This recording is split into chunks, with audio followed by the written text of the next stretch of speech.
ស្ដីបងប្អូនអស់នេះនឹងឲ្យជួបខ្ញុំទៀតដែរដោយ Beta KX ហើយថ្ងៃនេះមានវីដេអូថ្មី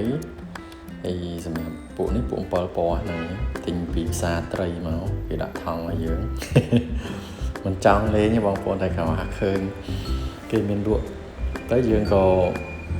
ដាក់មកគូទៀតដែរពួកចង់លេងយូរដែរពួកហ្នឹងហើយក៏មិនសូវជាស្ទាត់ជំនាញខាងពួកហ្នឹងដែរហ្នឹងហើយតែទម្លាប់ជាធម្មតាយើងត្រូវតែត្រាំ5 10នាទីទៅវាស៊ាំទឹកគ្នាហ្នឹងហើយ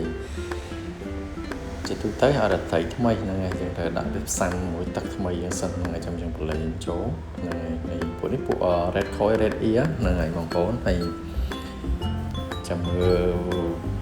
កូនវាបានប្រហែលហើយហ្នឹងហើយសារលបងមើលទៅហើយចាំអត់មើលសិនណាហើយជាទូទៅពួកនេះស៊ីកូនហ្នឹងហើយបងប្អូនអញ្ចឹងយើងដាក់វាកន្ត្រកហ្នឹងហើយយើងដាក់កញ្ឆេងមួយដាក់អញ្ចឹងទៅហ្នឹងហើយមានស្អីក៏ដាក់ទៅសំណាញ់ក៏បានអីក៏បានដែរហ្នឹងហើយការពីឲ្យសោះគុនច្រើនហ្នឹងហើយអានេះហ្នឹងហើយវាកើតទៅបានថាជា3ថ្ងៃដូចឃើញកើតតែពួកខ្ញុំរើសយកអាពោះធំដែរហ្នឹងហើយកែឡើងហ្នឹងហើយឆាប់បានកូនឆាប់បានមើលហ្នឹងហើយមើលវាធំហើយវាដូរពណ៌ទៅក៏ទៅជាខំសុទ្ធអីចឹងហ្នឹងហើយពួកហ្នឹងគេចង់បានពួកអាប្រភេទអញ្ចឹងហ្នឹងហើយ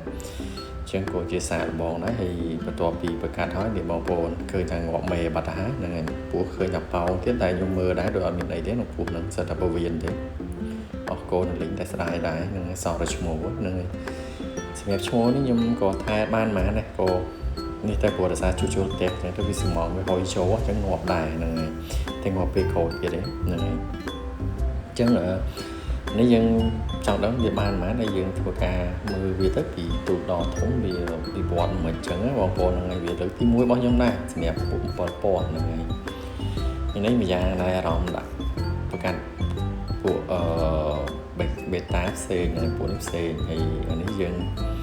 បានច្រើនថ្ងៃដែរ5 6ថ្ងៃហ្នឹងនេះហ្នឹងហើយធ្លាក់ក៏ធន់ហ្នឹងហើយចង់រាប់វាមើលចង់ដឹងថាវាបានចំនួនប៉ុន្មានព្រោះមើលអត់សូវឃើញដែរវាទូដែរហ្នឹងហើយវារត់ឲ្យវាប្លែមប្លំមួយពណ៌ទឹកយើងហ្នឹងហើយវាមិនជាក្រហមខ្លាំងឯងកូនវាហ្នឹងហើយក្រហមព្រឿងហ្នឹងហើយនេះយើងចាប់ដើមស្រង់ឆែកវាមើលទៅហ្នឹងហើយបងប្អូនហ្នឹងហើយមាននេះវីដេអូនេះមានតែប៉ុណ្្នឹងទេបងប្អូនហ្នឹងហើយមានតែប៉ុណ្្នឹងទេហើយនៅមានភាគ2ទៀតហ្នឹងហើយតែគាត់ថាចាំបញ្ចប់ដល់ធំហ្មងវាយូរខែពេកបងប្អូនហ្នឹងអញ្ចឹងក៏សម្រាប់ថាធ្វើមកពាក្យសិនទៅហ្នឹងហើយធ្វើមកពាក្យសិនទៅពាក្យករាសិនទៅចាំយើងដាក់មកពាក្យករាទៀតហ្នឹងហើយហើយអានេះ